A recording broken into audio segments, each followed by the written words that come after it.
बिस्मिल्लाहिर्रहमानिर्रहीम। अस्सलाम वालेकुम। 9वीं जमात की उर्दू और इस्लामियात पंजाब बोर्ड के नोट्स PDF में ख़रीदने के लिए रब्ता करें। व्हाट्सएप और मोबाइल नंबर 0321 2280 942। इंशाअल्लाह आज की वीडियो में मैं आपके सामने 9वीं जमात की उर्दू की नई किताब जो कि Punjab curriculum and text book board ने हाल ही में शाया की है और इस साल से पंजाब के स्कूलों में पढ़ाई जा रही है, उसके 8वें सबक यानी कतबा के नसर पारों या इबारात या इक़्तिबासात की तशरीह। सबक के उन्वान, मुसन्निफ़ के नाम, ख़त कशीदा अल्फाज के मानी और सियाक़ व सबाक़ के साथ पेश करूँगा और ये इस सिलसिले की 14वीं वीडियो है यानी 14वां हिस्सा है। अगर आप मेरी साबका वीडियोज़ जो मैंने इस किताब के बारे में बनाई हैं मुकम्मल तौर पर देखना चाहते हैं तो इस वीडियो की डिस्क्रिप्शन में मौजूद पहली लिंक को विज़िट करें, और अगर आप सिर्फ नसर पारों की तशरीहात की वीडियोज़ देखना चाहते हैं तो इस वीडियो की डिस्क्रिप्शन में मौजूद दूसरी लिंक को विज़िट करें। तो आइए वीडियो शुरू करते हैं। सबसे पहले तो ये जान लीजिए कि इम्तिहान में सवाल किस तरह आ सकता है। तो सवाल इस तरह आ सकता है, ये इससे मिलता जुलता आ सकता है कि दर्ज झील इक़्तिबासात नसर पारों या इबारात की तशरीह कीजिए। सबक के उन्वान, मुसन्निफ़ के नाम और ख़त कशीदा अल्फाज के मानी के साथ साथ सबक का सियाक़ व सबाक़ भी तहरीर कीजिए। तो इसी सवाल को मद्देनज़र रखते हुए इसी सवाल के मुताबिक ये तशरीहात बनाई गई हैं। 44वां नसर पारा है। 55 बरस की उम्र में उसे पेंशन मिल गई। अब उसका बेटा रेल के माल गोदाम में काम करता था। ठीक है, छोटा किसी दफ्तर में टाइपिस्ट था।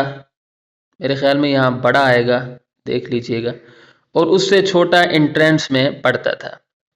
अपनी पेंशन और लड़कों की तनख्वाहें सब मिल मिला के कोई 150 रुपये माहवार के लगभग आमदनी हो जाती थी, जिसमें बखूबी गुजर होने लगी।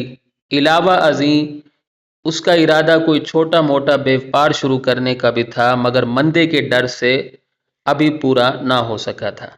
तो ये इक़्तिबास है, इसमें जो मुश्किल अल्फाज है वो मैंने ख़त कशीदा कर दिए हैं, उनके मानी आगे आ रहे हैं।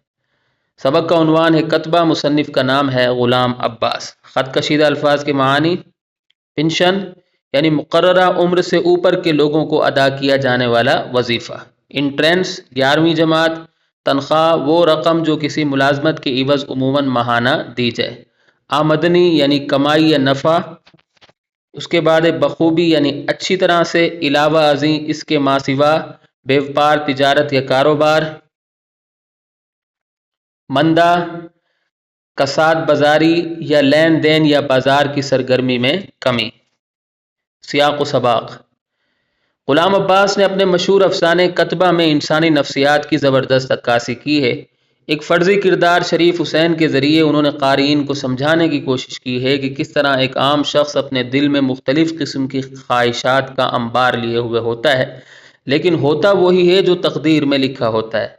दर्जा दुवम के क्लर्क शरीफ हुसैन का ये ख्वाब कि वो एक आला दर्जे पर पहुँच जाए कभी शर्मिंदा ताबीर नहीं होता। गो वो कबाड़िए से ख़रीदे हुए संग मरमर की खूबसूरत पत्थर पर अपना नाम भी कंधा करवा देता है और उस पत्थर को कतबे की शक्ल दे देता है, मगर घर के बाहर उसे नस्ब नहीं कर पाता। कतबा कई सालों तक घर में पड़ा रहता है, उसकी जगह तब्दील होती रहती है। ये कभी बग़ैर किवाड़ वाली अलमारी में होता है तो कभी नीलाम घर से ख़रीदी हुई एक सस्ती सी मेज़ पर, कभी बोरी में होता है तो कभी बावर्ची खाने के बड़े ताक में। फिर एक दिन यही कतबा इबारत की तरमीम के बाद शरीफ हुसैन की कब्र पर नस्ब कर दिया जाता है। गोया जो ख्वाहिश शरीफ हुसैन की ज़िंदगी में पूरी नहीं हो पाती, मरने के बाद पूरी हो जाती है।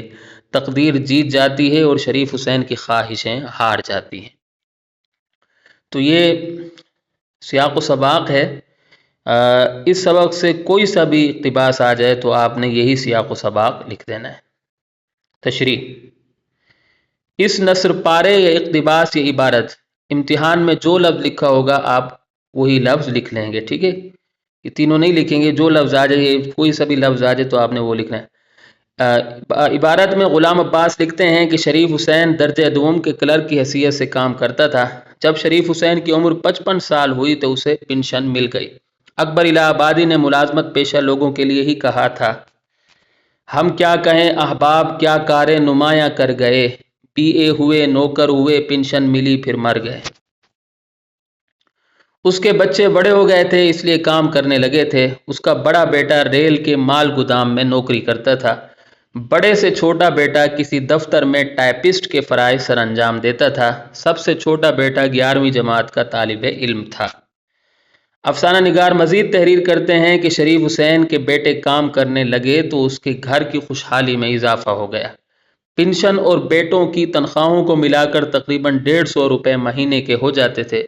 شریف حسین جیسے متوسط طبقے کے خاندان کے لیے مہینے کا خرچہ چلانے کے لیے یہ رقم کافی تھی۔ مصنف کے مطابق شریف حسین کا ارادہ تھا کہ کوئی چھوٹا موٹا کاروبار شروع کر دے، کیونکہ جب سے اسے پنشن ملی تھی اور اس کے بچے کام کرنے لگے تھے تو اس کی حالت اچھی ہو گئی تھی۔ اب اس کے پاس پنشن کی اضافی رقم بھی تھی۔ کاروبار میں نقصان کے خوف کی وجہ سے شریف حسین کو اپنا ارادہ ترک کرنا پڑا۔ وہ نہیں چاہتا تھا کہ کاروبار میں ہونے والے نقصان کی وجہ سے اسے اضافی رقم سے ہاتھ دھونا پڑے۔ 45واں نثر پارہ ہے۔ اپنی کفایت شعاری اور بیوی کی سلیقہ مندی کی بدولت اس نے بڑے بیٹے اور بیٹی کی شادیاں خاصی دھوم دھام سے کر دی تھی۔ ان ضروری کاموں سے نمٹ کر اس کے جی میں آئی کہ حج کر آئے مگر اس کی توفیق نہ ہو سکی۔ البتہ کچھ دنوں مسجدوں کی رونق خوب بڑھائی، مگر پھر جلد ہی بڑھاپے کی کمزوریوں اور بیماریوں نے دبانا شروع کر دیا اور زیادہ تر چارپائی ہی پر پڑا رہنے لگا۔ تو جو مشکل الفاظ ہیں وہ میں نے خط کشیدہ کر دی ہیں، ان کے معنی آگے آ رہے ہیں۔ سبق کا عنوان ہے کتبہ، مصنف کا نام ہے غلام عباس۔ خط کشیدہ الفاظ کے معنی: کفایت شعاری یعنی بچت کرنا، سلیقہ مندی حسن انتظام، تمیزداری یا شائستگی، بدولت وجہ سے، ذریعے سے، دھوم دھام زور و شور یا شان و شوکت، جی میں آئی یعنی خیال آیا۔ حج: ذوالحجہ کے معین دنوں میں بیت اللہ کی زیارت و طواف، وقوف عرفات اور دیگر مناسک ادا کرنا اسلام کے 5 ارکان میں سے ایک رکن۔ توفیق اللہ تعالیٰ کی جانب سے ہدایت یا تائید۔ چارپائی چھوٹا پلنگ جس کے 4 پائے ہوتے ہیں۔ تشریح: اس نثر پارے اقتباسی عبارت میں غلام عباس لکھتے ہیں کہ شریف حسین زیادہ فضول خرچ نہیں تھا۔ اس کی بیوی گھر کا انتظام بہت اچھے طریقے سے چلا رہی تھی، وہ بھی زیادہ خرچہ نہیں کرتی تھی۔ تقریباً دونوں ہی کفایت شعار تھے۔ شریف حسین نے اپنی کفایت شعاری اور اپنی بیوی کی سلیقہ مندی کی وجہ سے بڑے بیٹے اور بیٹی کی شادیاں کرا دیں۔ یہ شادیاں بڑے زور و شور سے ہوئیں۔ بچوں کی شادیاں کر کے شریف حسین نے اطمینان کا سانس لیا۔ اسے محسوس ہوا کہ وہ کسی نہ کسی حد تک اپنے اہم فرائض سے سبکدوش ہو گیا ہے۔ افسانہ نگار مزید تحریر کرتے ہیں کہ بچوں کی شادیوں کے بعد شریف حسین نے سوچا کہ اسے حج کرنا چاہیے۔ بدقسمتی سے اسے یہ نیک کام کرنے کی سعادت حاصل نہ ہو سکی۔ کچھ دنوں کے لیے وہ پکا نمازی بن گیا اور وہ اپنا زیادہ تر وقت مسجد میں گزارنے لگا۔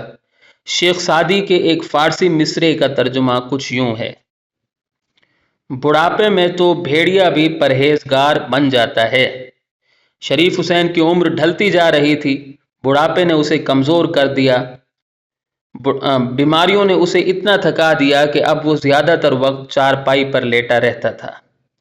جیسے جیسے اس کی عمر بڑھتی جا رہی تھی، اس کی بیماریوں کی شدت میں بھی اضافہ ہوتا جا رہا تھا۔ اس کی پہلے والی چستی سستی میں بدل گئی تھی۔ ٹھیک ہے، تو یہاں اگر ہماری ویڈیو اختتام کو پہنچتی ہے، اچھا یہاں آپ اس کو تھا کبھی اضافہ کر دیں۔ ٹھیک ہے، چھوٹی چھوٹی غلطیوں پر میں آپ سے معذرت خواہ ہوں۔ امید ہے کہ آپ کو میری یہ کاوش پسند آئی ہوگی۔ اگلی ویڈیو تک کے لیے مجھے اجازت دیں۔